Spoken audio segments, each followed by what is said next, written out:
Hello and welcome to Plant Pod. I am Robert Romej, and with me today is Brian Hook, Senior Pastor of Aspire Church.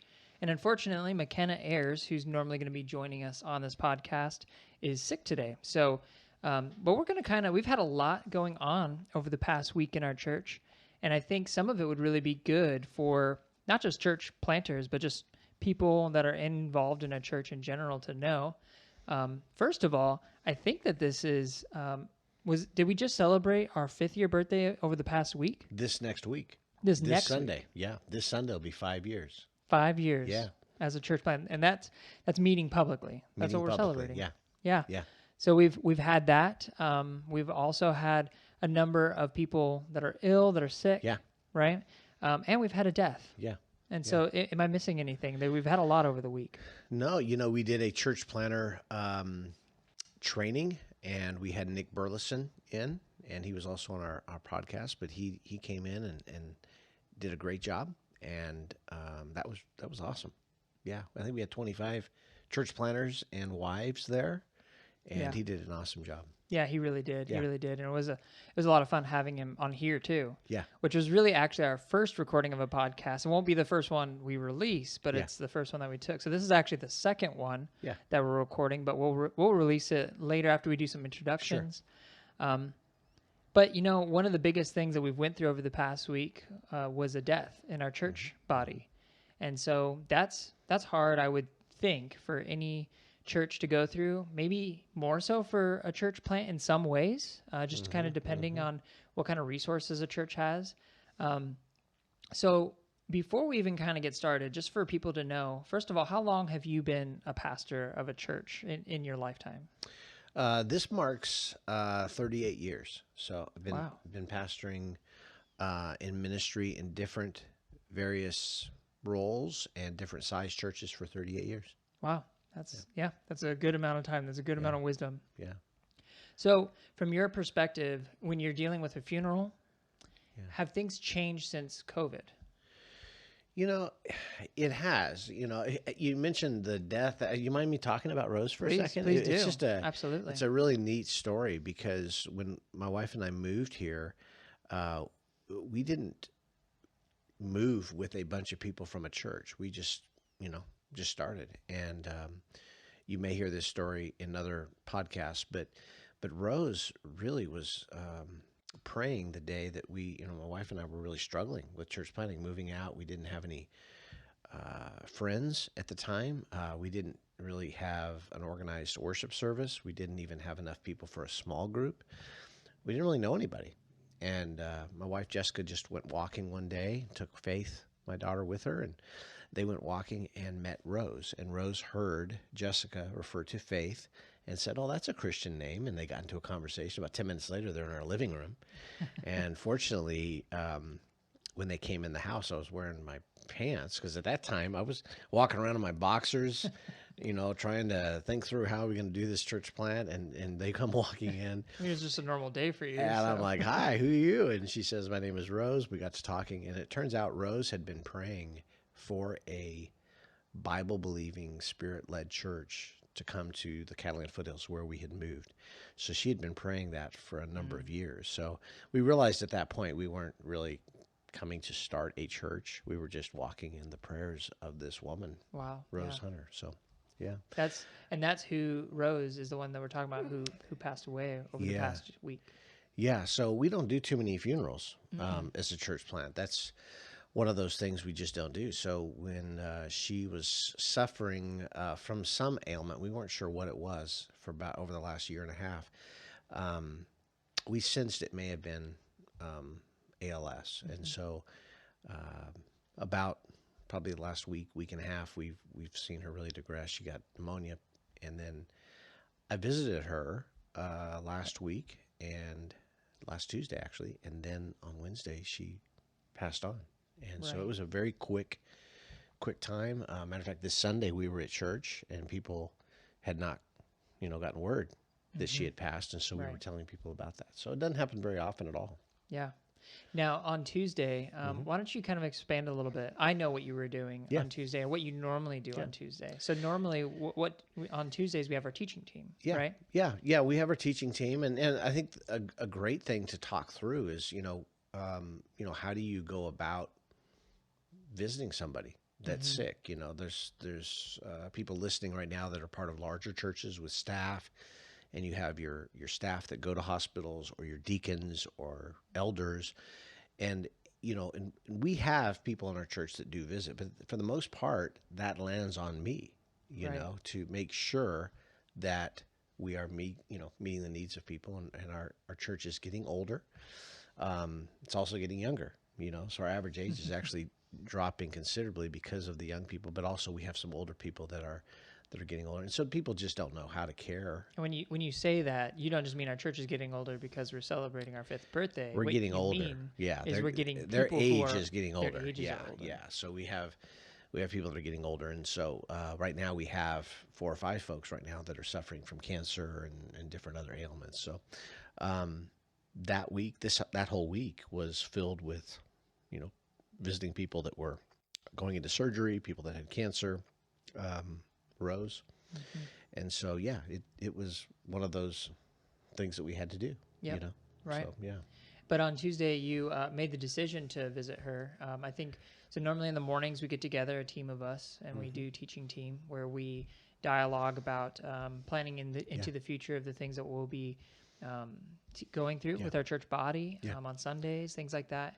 And so you actually felt it a good idea Yeah, to and I go. typically don't cancel our teaching team meeting, but I felt like I didn't need to be there, and you guys were welcome to go on without me. You guys Right. decided not to, Right. and I went and visited her. And when I did visit her, which I thought was very important to do, that was really the last time that I saw her. It also was the time when the family made the decision to not continue life support. So, if anything needed to happen, if her heart stopped or whatever, there would not be any resuscitation. So that decision happened when I was at the hospital, and so I think Mm-hmm.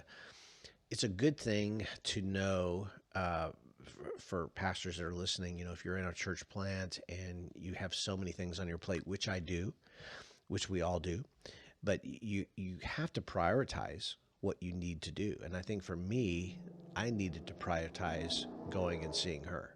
That doesn't always happen where I would Mm-hmm. say I'm hearing God's voice to go visit somebody, but it was clear to me that I needed to go visit her.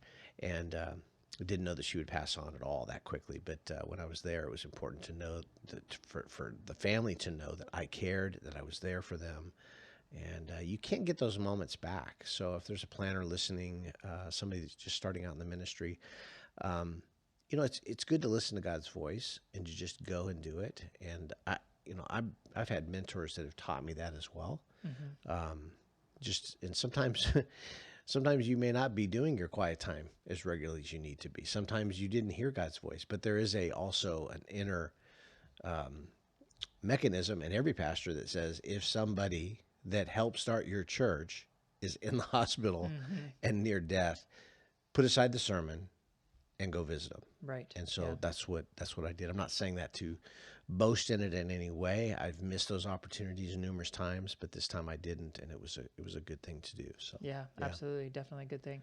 Now, I'm really glad that you backed up a little bit. Here I was jumping into questions about how have things changed since COVID? And I'm glad that you expanded more on yeah, Rose because every single person that's a part of our church body is important. And Rose's story is so unique because she was not only there from the beginning, but really praying it from the yeah. beginning before any of us even knew what Aspire Church Absolutely. was. Well, and you had COVID that did change things, for all of us, Mm-hmm. And for Rose, she really started taking kind of a dip during COVID, and I think a lot of older people did and still do. I think that some of them are suffering from high anxiety. They're suffering from certain ailments they may still have. They may not have come back to church yet. So a lot of things did change during COVID. I mean, Sure. um, some things aren't great that Mm-hmm. changed during COVID. I think one thing that changed is the lack of visiting people that are elderly. We feel like we're going to get them sick, or they feel like they're going to get sick, or so we just don't do it. And for me, I've sometimes lost touch with people during those times because you just say, hey, if you're sick, I'm not going to go visit you. And so a lot of good things happened out of COVID for churches. We got our streaming services going. We got our online stuff going. You might have bought 1 or 2 or 3 cameras. Maybe you got interested in podcasts. Maybe you got interested in podcasts or whatever. All these things are great things. But I think one thing that really suffered and still is suffering is just that regularity of visiting people that are sick. Sure. But also, I think we got out of the rhythm of doing funerals. You know, I've met a lot of families that have just said during COVID, hey, we couldn't visit mom, we couldn't visit dad. He passed on or she passed on. We've went ahead and just decided not to do a funeral. And, I think funerals, celebration of life, are the greatest time we have to present the gospel. And I think that those times are important, and we've gotten out of it. Why is that? Why do you say that? Well, I think for one, COVID, you can't gather. We heard this term, you can't gather in large groups, so people got away from it. I don't think people may be listening to it now going, why are we talking about death? Death is not something that in our culture is something where you just say, hey, let's talk about it.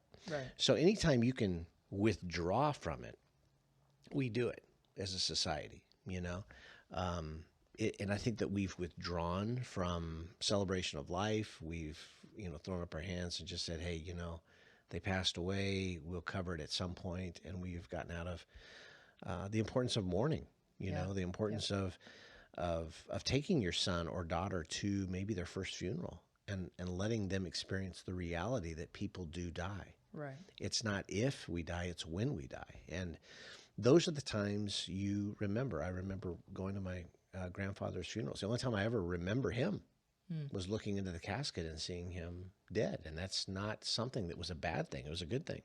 I'll always remember, wow, that was the first image that I had was that, wow, Grandpa died. He actually did die. He lived and he died. And that's a reality of life.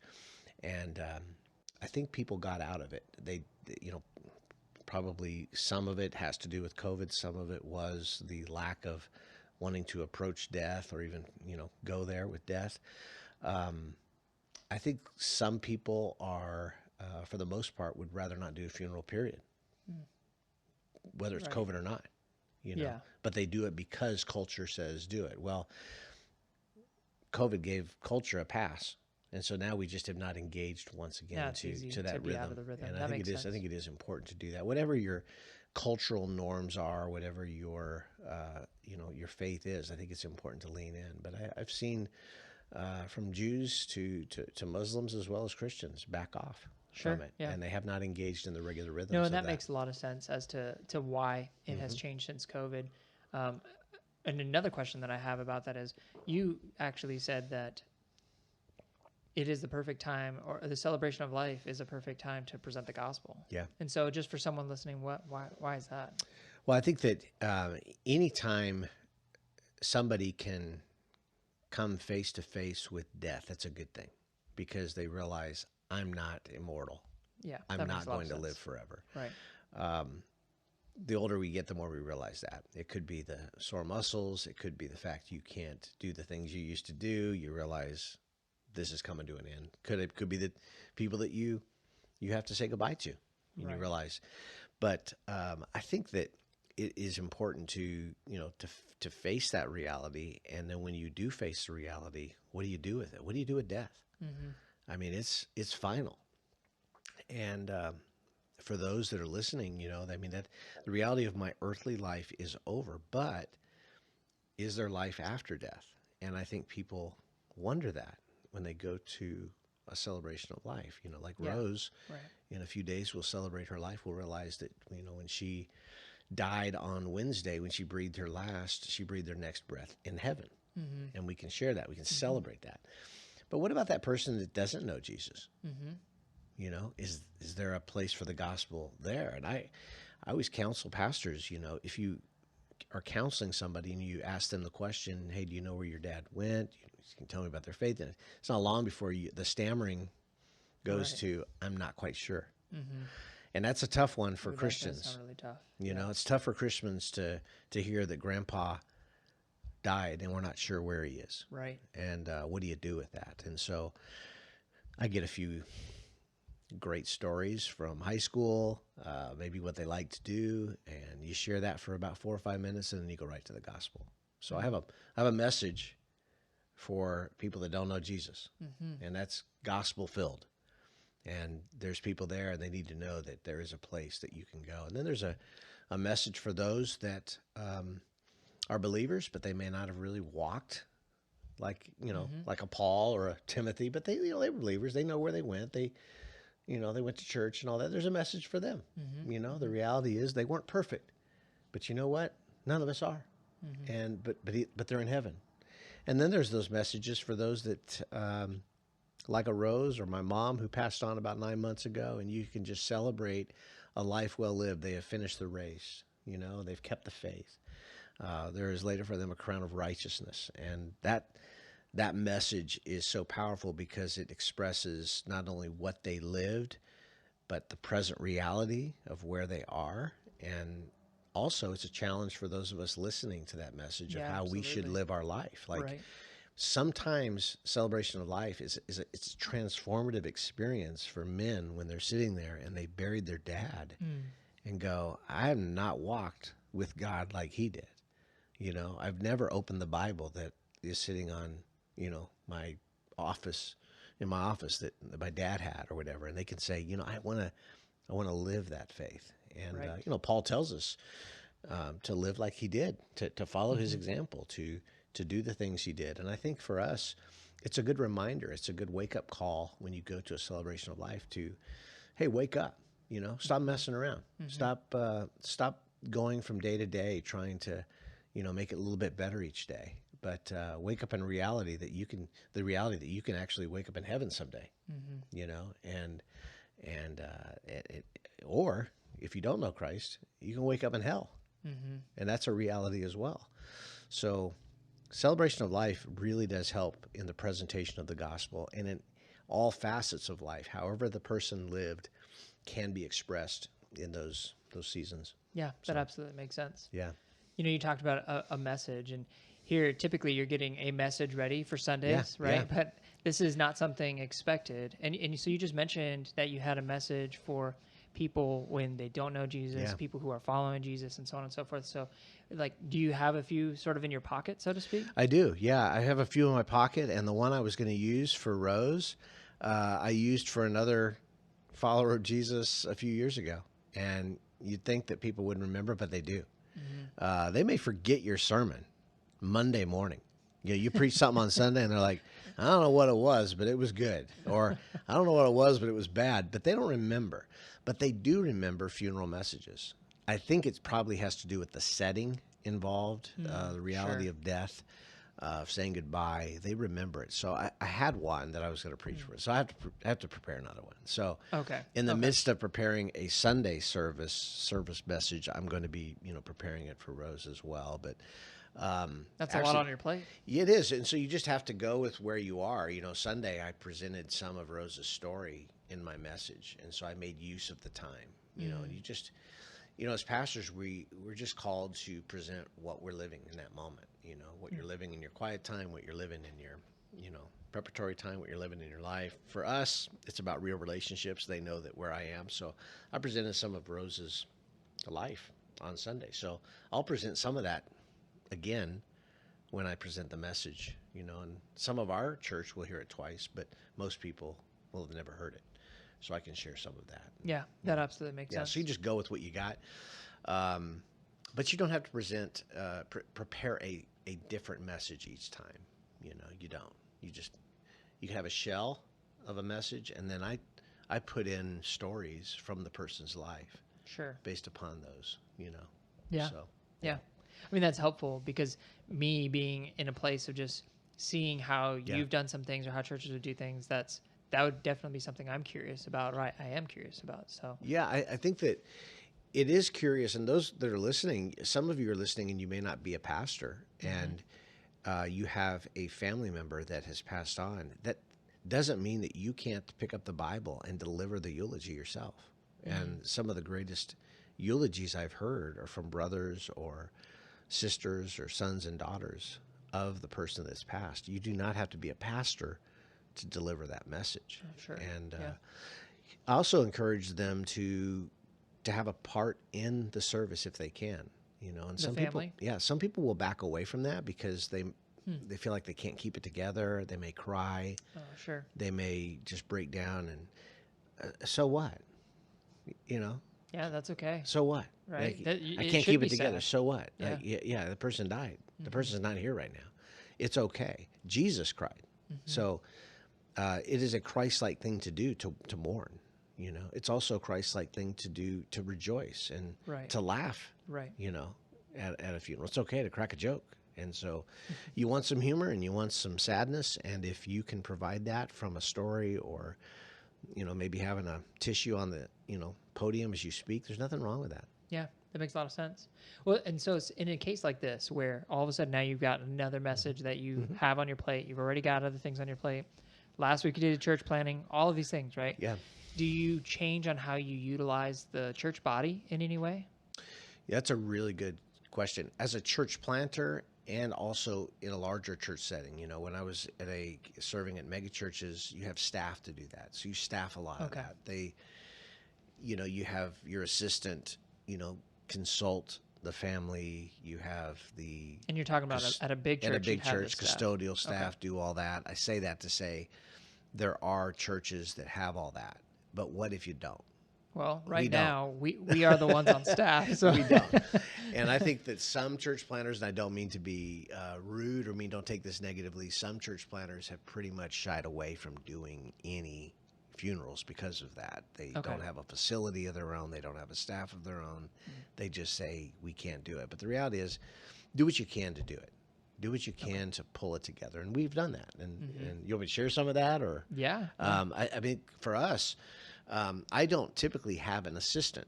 You and I, we're a two-staff team. We have a lot of volunteers, but I actually hire during these times. So I'll hire an assistant to say, hey, for the next few days, I want you to do this. Now they'll do it for free. We have people in our church that will do it for free.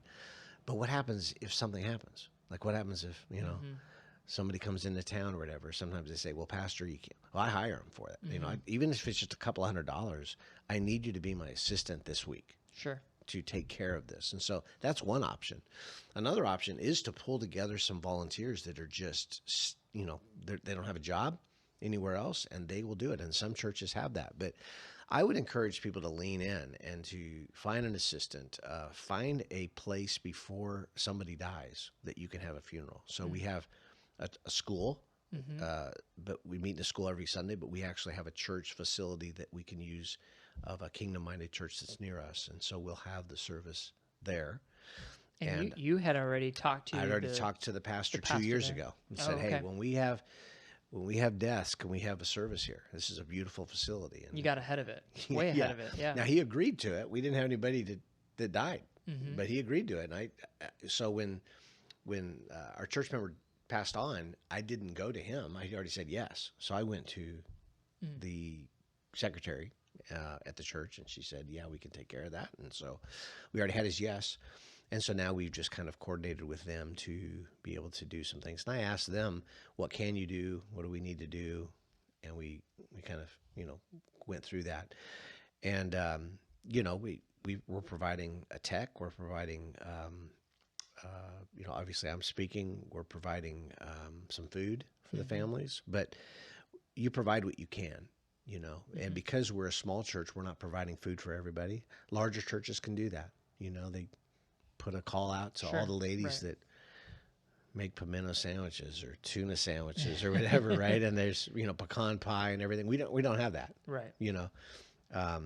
Where our church is DoorDash. I don't, there's a few people that cook in our church, but it's like gourmet cooking. Right. Yeah. And so we just don't have it. So we Not can't the same provide it. type of thing. You Sure. just can't. So we'll we'll provide provide some Chick-fil-A for the family. You do what you can, and you're upfront with the family of what you can provide and what you can't provide. So we just have told them, hey, this is what we can provide, and this is what we can't provide. Yeah. No, that makes a lot of sense. And they're very gracious, and I, we even put it in writing. Yeah. Of what we provide. Is there anything else that maybe I haven't thought of that I'm not asking that you would just want to share or in your experiences going through a week like this with anybody else? I would just say be there for the family. Do what you can to be there. Use these opportunities to be Christ to them, and some pastors have been taught by other pastors to not be the hospital person, to not go to the hospitals, to not. I have mentors even that have said, I'm not that. That's not what I do. And I would just encourage you to shy away from that, and they're not bad people. They're good people. Sure. I follow them in different areas. I don't follow them in that area though. Sure. I So just lean into lean there it. for the family rather Lean into than it. Jesus stepping did. back. Yeah. Jesus did, and Jesus does. Mm-hmm. In other words, Jesus did it when he walked the earth, and Jesus does through us. Mm-hmm. And so lean into it. Like, we're our priorities sometimes get out of whack as pastors. We think that sometimes we lean into our priority of what we like. Like, I like going on mission trips, so I'm going to kind of be a mission pastor and go on mission trips. And I kind of like, 40, 50 hours of sermon prep because I like sermon prep. Well, that's great. But we can't ignore the other priorities. Your quiet time. You do that because you're a Jesus follower. You read the Bible because you're a Jesus follower. It's not because you're a pastor. Mm-hmm. There's some pastoral priorities we have. We should marry people and we should bury people. And I'm seeing less and less pastors marrying people and burying people. Yeah. And those are the two times that people look to pastors to present the gospel, to proclaim Christ, to bring glory to his name. People look back on those two things, marrying and burying. We also should be the people that are baptizing people. Don't just outsource that to people. Continue to teach people to do it. Jesus, we don't see him doing it, but at the same time, he did have his disciples do it. And we're disciples of Christ. We're not Jesus, but we're disciples of Christ. So we should be baptizing people. We should be, I think we should be doing communion, and showing our people how to do communion and leading in that regard. It doesn't mean that other people can't do those things, but we should be for sure. Mm-hmm. And to that point, you are the senior pastor of Aspire Church. And so for others who maybe have more people that are pastors on their staff, would that just, when you say the pastor should do this, you're not necessarily talking about the senior pastor only, are you? No, I'm not talking about the senior pastor only. I think that if you're at a larger church of 4,000 or 5,000, there's no way. You might have 4 or 5 weddings, 2 or 3 deaths. There may be 15 people in the hospital. There's no way in the world that you're going to be able to do it. But even at those churches, there's a schedule to where you have hospital duty one day, or you have that week that's your duty to do. Friday may be your day off, but that Friday on the calendar is your day to go to the hospital. Right. And you just do it. Yeah. So I think that in a larger church, you can have other people help, and you should have other people help. You should not be the only one. So if there's a senior pastor listening here thinking, who's this guy? He doesn't know what he's talking about. I do know what I'm talking about. I have been on that duty at a mega church. You don't have to do it all. Right. But I would also say to those people that are senior pastors at those churches, do some weddings and do some funerals too. Because share the responsibility. Absolutely. Right. Yeah. Because that's part of your job. Yeah. I think that this, which we won't talk in depth about this today, but in the future, this kind of opens up the door to talk about the term pastor, the role pastor. Yeah. We use that term a lot, even in our conversation of just the pastor's responsibility. And I think that a lot of people have a mindset of what that means and what we're saying. Some of it is carrying some baggage for better or for worse. And so that'll be in the future just to talk a little bit about what the pastor is and what you and I maybe mean by that, what the Bible says pastor is, what that word is. So we'll talk more about that in the future. But thank you so much for just sharing about your week and our week. Yeah, I hope it was fulfilling. We talked about death for about a half hour, but hey, that's okay. We gotta know how to do that kind of stuff, and that's our life, right? So that's our life, and it's also part of why we wanted to do this. Was not to shy away from things, just like we don't shy away from death. Is to talk about the real things that we are walking through. Yeah, right. Yeah, so good. no, thank you for your time. You bet. Thank you.